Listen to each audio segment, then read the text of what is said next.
often called the adhesive that binds the disparate elements of governance together, ensuring that the voice of the people is not just heard, but heeded.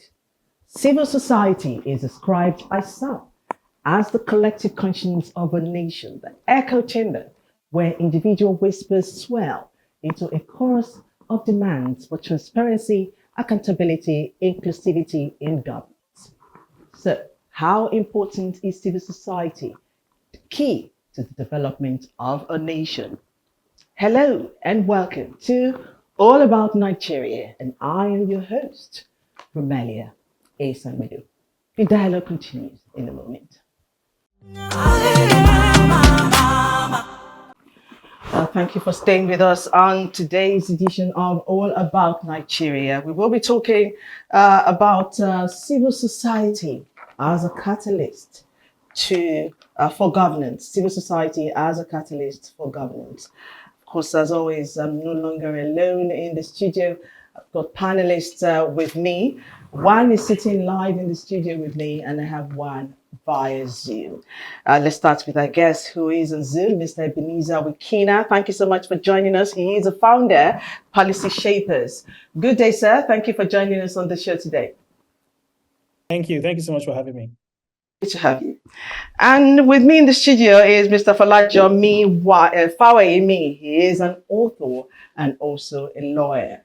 Hello, thank you for joining us today on the show. Thank you for having me. Good to have you. All right, so let's quickly get into the conversation. Because Mr. Wikina is far away and is on Zoom, let's quickly see how much we can get into the conversation with him.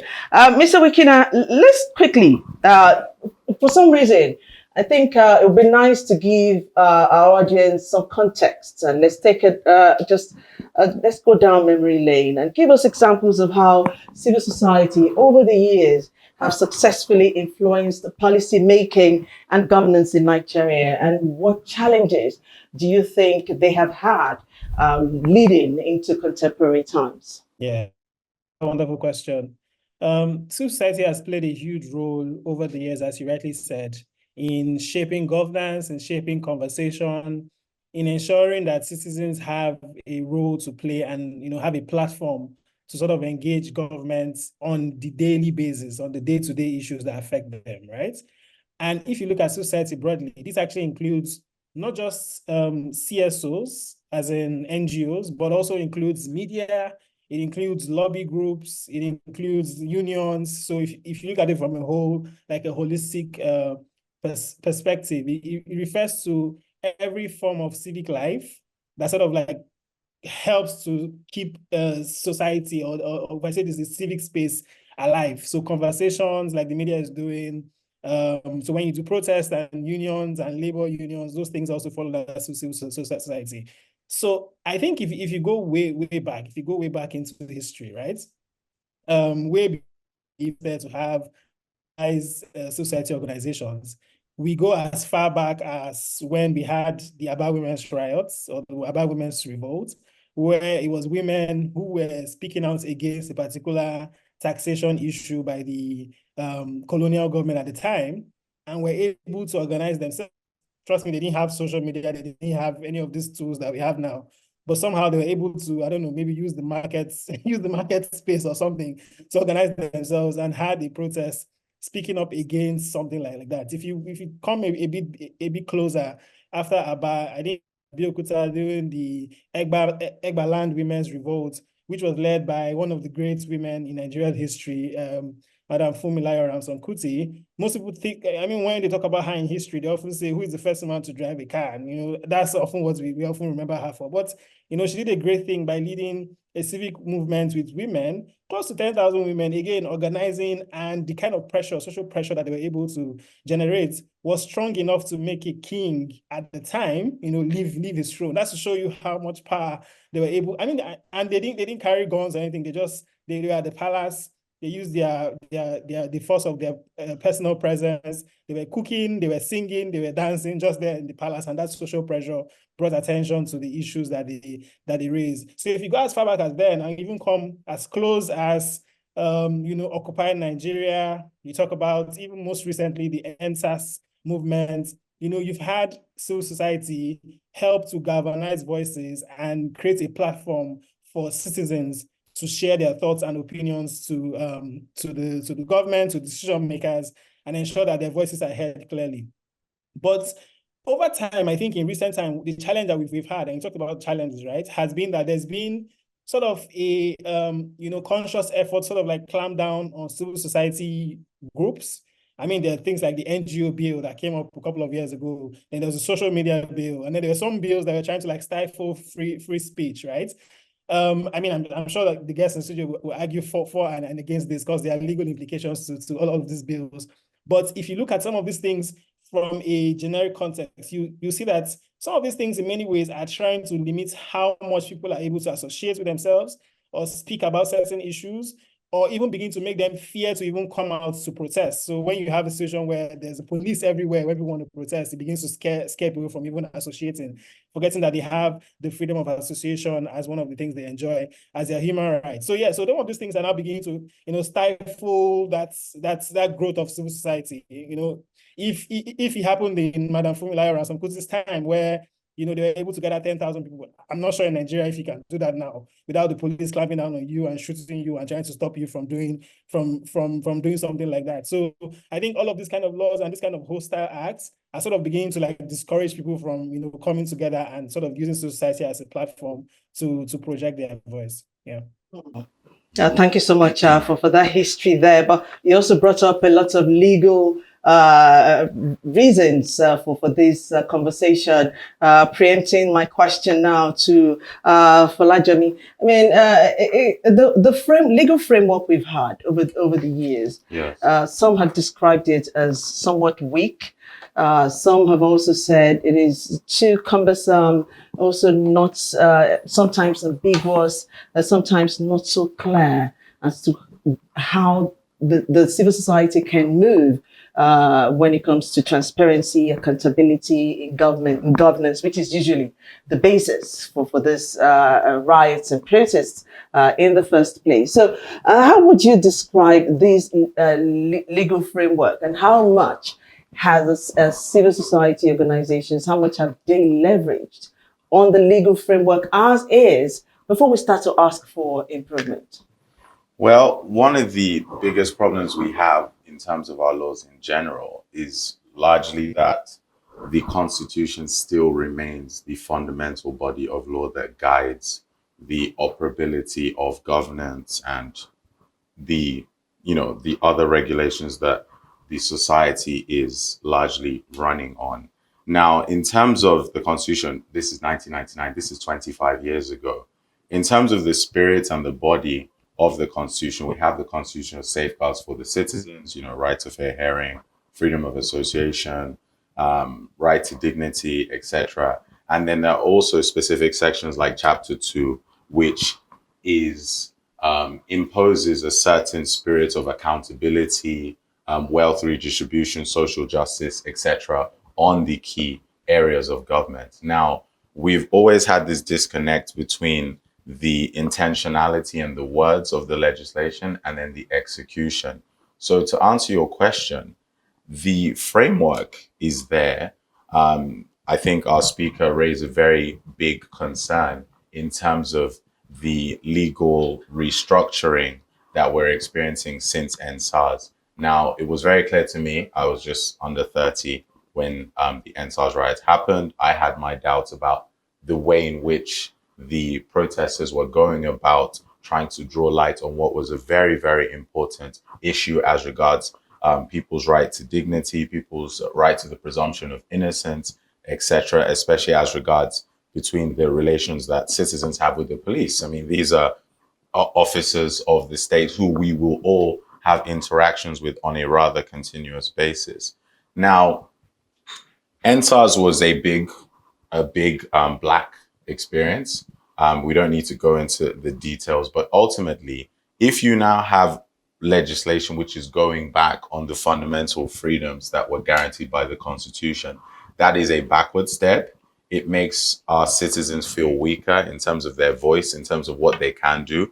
And it also sends a bad message to the international community as to where Nigeria as a whole stands in terms of affording its citizens their rights to these fundamental freedoms. So we need to have more clarity.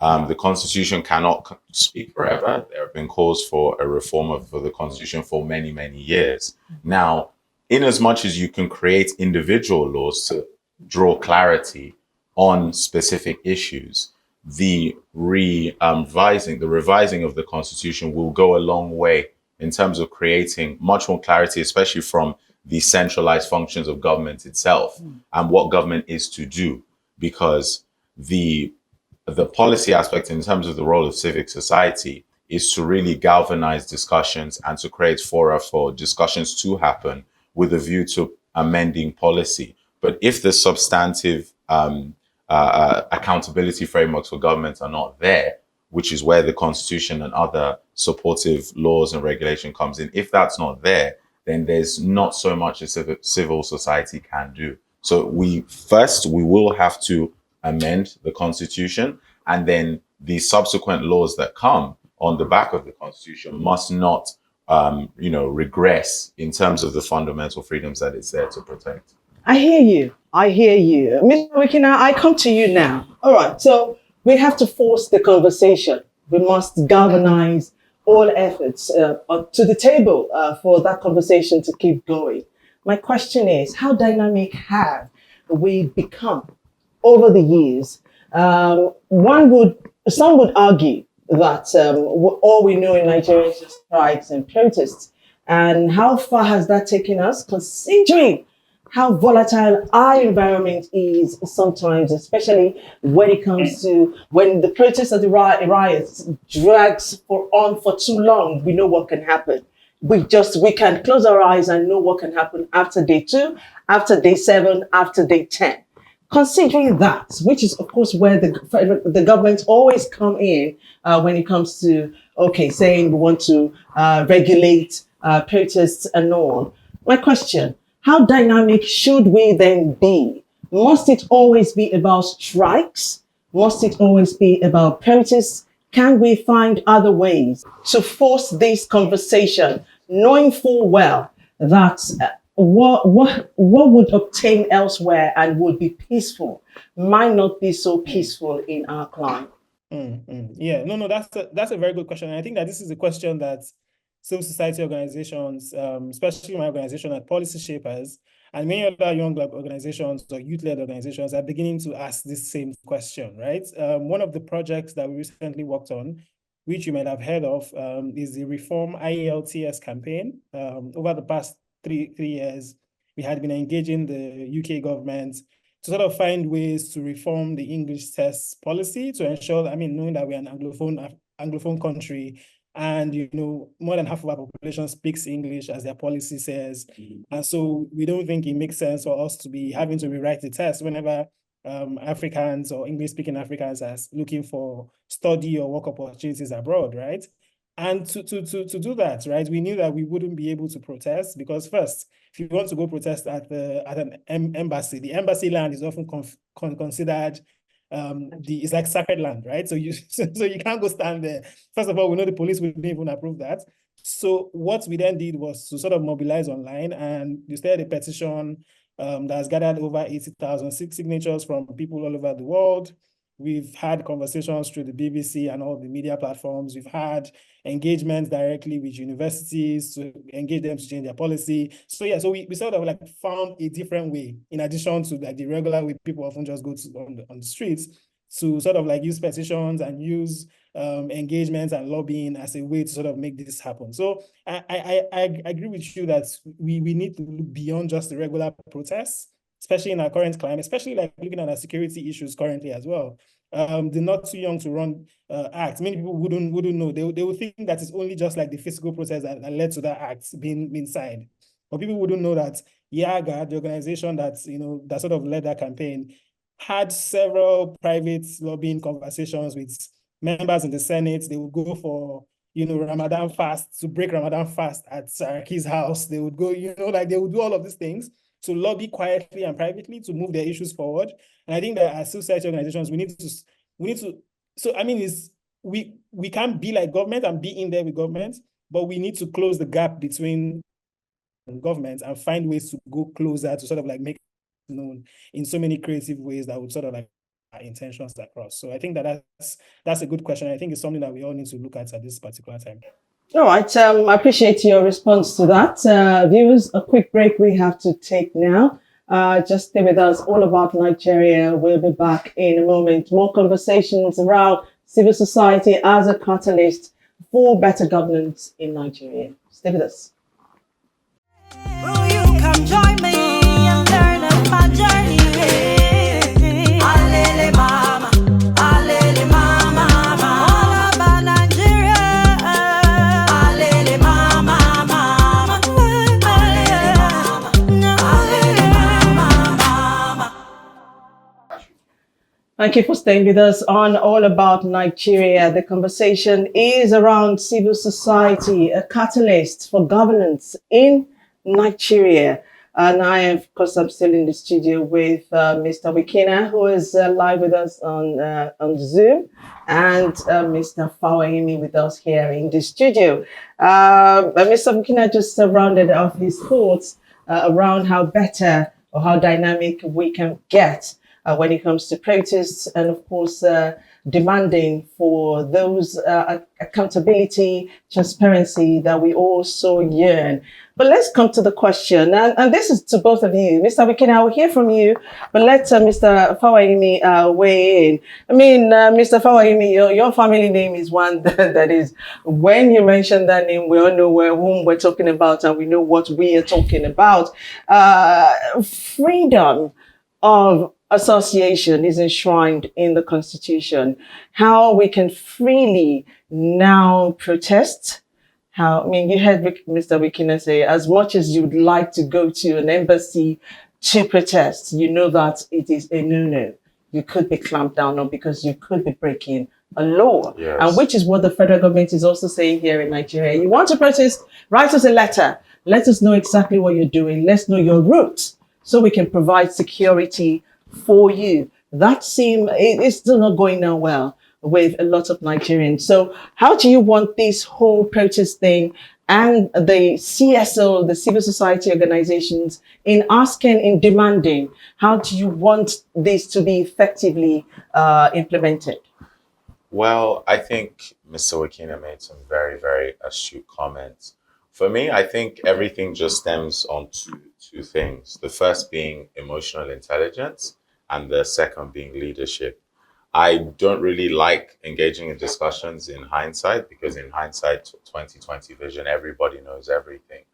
NSARS was a very sensitive issue and people had every right to speak up, but unfortunately life is lived forward, and if you take some certain decisions that are productive in the long run, there often will be undesired outcomes. Now, in terms of emotional intelligence, look, trying to create dialogue with what you feel is a body that's larger than you, what you feel might be at times an impenetrable force. Really, your strategy often is as important, if not more important, than the message you're trying to get across. Now, especially on sensitive issues, let's say you want to ask for a pay rise from your boss, for example, you're not going to get an audience by being aggressive or being forceful. So it's very, very important on sensitive issues. More time is taken to really, one, observe, as Rina said, observe the legal implications of your decisions. Now, embassy, sovereign property, toll gate is a place of economic importance. So very important and that's where leadership of these organizations comes in, ensuring that whilst you are free to associate, whilst you're free to express your views politically, socially, you ensure that one, you're not breaching the law. Two, you are also not interfering with any other economic interests. And you're really putting more of your efforts and your intentionality into driving your message through the right persons in the right manner that ultimately is going to yield the attention of the right parties. Now, I'm a great believer in strategy. You know, whatever your plans are, it's very, very important that you take more time at the beginning to really channel your efforts and consider who the influential stakeholders are in that particular area that you're trying to drive social change. And if more time is taken in that regard, and then you're channeling discussions through the right people, and protesting, or especially rioters protesting, really should be seen as a last resort. They should not be your first or second. It should really be a last resort when you followed all the possible channels and you can see that nothing is yielding. I mean, I'd like to get Mr. Wikina's comments on that. Thank you so much Yes. for that. Mr. Wikina, I'd like you to come at this response this way. So we're talking effective. I mean, how to be effective in the demand that we would make as civil society organizations, as labor unions, wherever you might be. So in Nigeria, recently we've had the ASU strike. We've also had the NLC always talking about, going on strike. Also, on the one hand, while demanding for another system of payment, came up with a parallel payment system that they thought would be better for them than the one that the federal government had. That is a style that's been used in a lot of places all over the world, where you find, okay, there is a policy. And then you now have the CSOs coming up with a counter policy to say, look, we've studied your paper. However, we believe it can be done better this way. And so like a parallel government. So they just kowtowing, following the government as we'll stay here, as we'll say in Nigeria, in a local palace, bumper to bumper, just understanding and making them know that we understand every little detail that you're bringing out to us. Well, how do you respond to that? Yeah, no. I mean, very, very well said. And Mr. Fahmy actually said this really well when he said protests shouldn't be like from a strategy lens, right? Protests shouldn't be the first thing you do. Because first, you want to argue your points, right? And, there are many civil society organizations now who are doing a lot of work with data. People like Civic Hive, who would first bring the information and say, here's the budget, here are the holes in them, and then they would call the person who is responsible for addressing that and actually call the person out, and then have other CSOs jump on that and begin to demand and write letters or FOI requests and stuff like that. So I think that, exhaust all of the means, ensure that you're actually being able to defend and argue your points. And I think the example you gave is really well said, because if you say something is wrong, you should show the right way, right? So maybe write a policy brief that explains why you found the gaps you found in the gender policy or in the student loan program, as opposed to calling all students to go protest and block the road somewhere, right? That would be a smarter thing to do. Present that to a press conference, show everybody why you think these are the holes, and then society then begins to discuss and say, okay, look at the other alternative. Even governments will be forced to listen to you because you've then been quiet and you've logically defended and argued your point, right? So I think I totally agree to say that, yeah, that's actually the way to go going forward. I think that would help us reach our goals faster, and also avoid most of the issues that we saw. And I mean, most of the challenges that we saw happen during NSAS, where people then started to burn things around, everything just went haywire. And again, with the physical process, sometimes you really cannot control every single thing, right? Because it's people in one space, especially when it becomes a national thing, where like NSAS was, where it was now ripple effects in other states. Things were happening randomly all at the same time. And not one single organization can definitely control that, right? I think it's very important to be able to ensure that we explore all of these means and ensure that we have a central message as part. Again, when NSAS was going on, some people were now saying, end this, end that. And at some point, we started to lose and deviate from the central message of what we were actually asking for. So I think being able to and hammer on that until that actually happens, and defend this with data and strong points is actually where I think we should be looking forward to going as civil society organizations. And I think also on the part of government, when we do make these FOI requests and write these letters, we actually hope that government actually is more responsive, because most times it's the feeling that governments, or the assumption that government will not be responsive, that people just feel like they should just hit the streets, right? So I think if government, when they write, this is the letter I want to see the past 2 months, who has done contracts in your organization or your ministry. If government is more responsive to that, I don't think people will just think that the first step should be to jump on the streets and start protesting a particular issue. Yeah. So how do we get people to a lot more educated, especially when it comes to protests? And how also can we get that a formidable front? It's just not just enough for one person to scream or one person is complaining. each of the CSOs over the years have also dwindled, not only in their quality, but also in numbers. We're not seeing that many of them out there. There's so many other sociocultural groups that have also emerged from the death of the CSOs that we've had. However, we have challenges that Nigerians need to face by Nigerians who would truly need the support of these civil society organizations. How much further do we need to take the legislative aspect of the civil society organizations in Nigeria for effective implementation in governance? Well, the laws are there to guide us to conduct of central bodies, of individuals, associations, etc. Now, if the laws do not empower, and if these organizations cannot see that, one, the legislature recognizes their existence, if their powers are seen to be curtailed by lower bodies of the executive, it sends a regressive impression as to whether or not they can actually advance their voices and they can actually be impactful. Now, everything is sadly tied in together. You cannot hope for a better outcome if your manner of approach is wrong. Now, going further on this issue, before you even get to legislative reform, one of the most important things we need to do, which is why programs like this are so important, is sensitization. It's very important that people are aware of platforms like this, whereby people can learn better ways of engagement. Unfortunately, we seem to have a very withdrawn approach towards politics. You know, every 4 years, everybody comes out, you join whatever sentiments or views that you feel are going to be in your best or in a particular set of interests of a group of people that you feel you belong to. Now, if people do not actively engage in continuous governance and in continuous dialogue with a view to better governance, first of all, people need to be aware of the organizations around them that they can be a part of. They also need to feel that these organizations play a role and that their role can be impactful.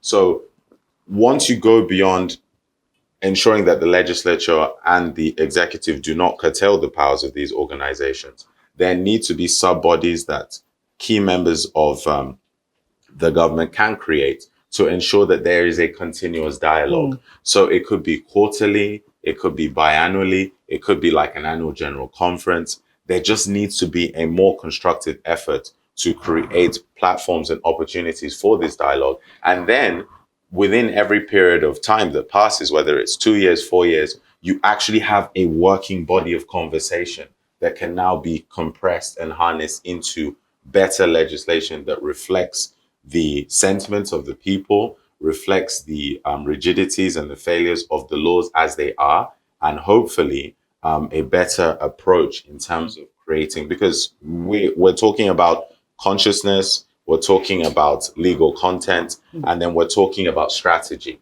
That is a lot of work that requires a continuous effort before we get to the outcome that we're all hoping for. Before we get to the outcome that we're all hoping for. Ignorance of the law is no excuse, Mr. Wikina. A lot of ignorance is displayed most times when you see some protests, i.e., let's call the United Nations, i.e., let's go to defense headquarters, let's go to the embassies. And you're wondering, do these people even understand the gravity and the enormity of the pronouncements they're making if the government were to take decisions around these comments? What do we owe ourselves as citizens of the nation, especially when we have grievances to air and we need to talk about these things? What channels, what medium should we seek?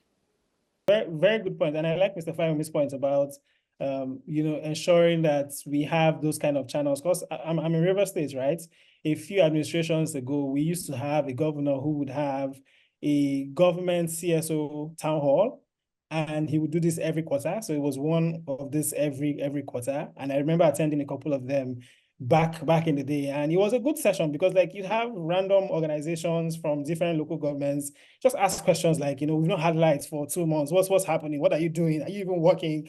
And those kind of things created a platform for the governor to be able to explain himself to the people. And everyone just sort of like had an idea of what was happening every quarter as it related to like spending on different sectors, right? So I think most times we focus on the national a lot and forget that even state governors need to be actually creating these platforms in their respective states. How accountable are they to the CSOs, even in their own states, right? We're thinking of the national, but what's happening at the states and the sub-national level? On sensitization, I think that, you know, the way we teach civic education currently is quite academic. You know, it's mostly how many colors are in the Nigeria flag, mention the 36 states, you know, it's very academic, right? So I think we need to, teach academic stuff is good because it's academic, right? But move beyond that and make it a bit more practical. Let's begin to even have young people in secondary school, public secondary schools, debate issues like power. How can states create power, right? And have that in civic education. How can we ensure that we're having them think about the everyday issues like NSAS? You know, how could we have done NSAS better? What could we have done? Do you understand? Imagine if we have those kind of things in our curriculum. We've talked about curriculum review for a very long time. I'm not even sure when this is gonna happen, but it needs to happen soon. Because as it relates to civic education, I think that's the kind of thing that will begin to create awareness. Because again, it starts from schools, goes to the families, the religious organizations, whether it's the mosque or the churches, also have a role to play in ensuring that you have active citizens who are discussing the issues that actually matter, not the tribal issues and the bigotry and all the things that we see currently happening. So yeah, so there's a huge sensitization gap, and I think as CSOs are playing this gap, but I think as well education, you know, this educational institutions also have a huge role to play in educating our younger generation as well. Thank you very much, Mr. Ebenezer Wikina, for coming on the show. We do appreciate you. Mr. Ebenezer Wikina is a founder of Policy Shapers, and we appreciate your time on the show today. Mr. Folajomi Fawayemi, author and lawyer, thank you so much for being on the show with us today as well. And that brings us to the end of a discussion of this edition of All About Nigeria. In a realm where watchdogs just don't bark, but also bite into issues of corruption, inefficiency, civil society remains the catalyst for governance, where all that has been promised on paper translates into action on the streets. Thank you for joining us on this episode of All About Nigeria. Until next time, I am Romelia Esamino, urging you to stay informed and engaged. Will you come join me?